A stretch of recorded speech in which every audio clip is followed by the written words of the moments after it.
শেষ বছর ইচ্ছা যেটা আছে ওটা পূরণ হবে কিনা আল্লাহ জানে। উমরা হজ করা।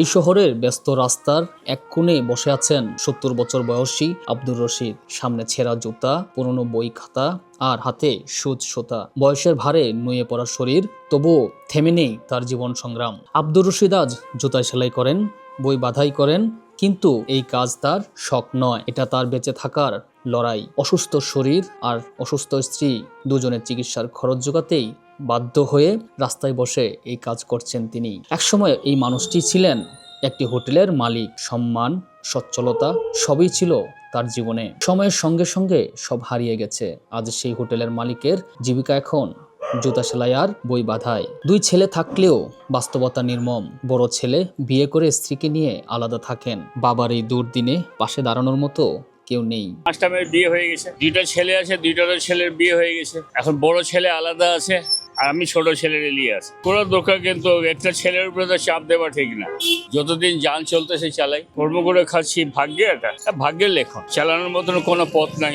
একটা ছেলে আর সামাল দিতে পারতেছে না, তাই আমাকে মেকআপ দিতে হচ্ছে। স্ত্রী বেঁচে আছে, তাও সে রুগী, ডায়াবেটিস, থাইরয়েড, হার্টের সমস্যা, কিডনির সমস্যা। আমরা দুজন কাম করনেওয়ালা, এরপরও আমাদের সমস্যা আছে। বাড়ি ভাড়া, সাংসারিক খরচ, চিকিৎসা, ওষুধ মষুধ যেটা লাগে, এইসব তো আমাদেরকে সংগ্রহ করতে হবে। এইটার জন্য আমরা আমাদের কষ্ট। এই যে কাজটা করছেন, এই কাজটা আপনি আসলে কতদিন যাবত করেন? প্রায় 50 বছর। একটা বই বাঁধাই করে আপনি কয় টাকা পান? 15 টাকা 20 টাকা। না, প্রতিদিন আসে না, আরো অন্য কাম আছে। জুতার কাম আছে, বেগের কাম আছে, তালার কাম আছে। স্বাধীনতার যুদ্ধের পর আর কোনো পথ পাইলাম না, এটাই একটা পাই গেলাম। শেষ বছর ইচ্ছা যেটা আছে ওটা পূরণ হবে কিনা আল্লাহ জানে। উমরা হজ করা। আব্দুর রশিদের গল্প শুধু একজন মানুষের নয়, এটা আমাদের সমাজের অনেক অবহেলিত বৃদ্ধের গল্প।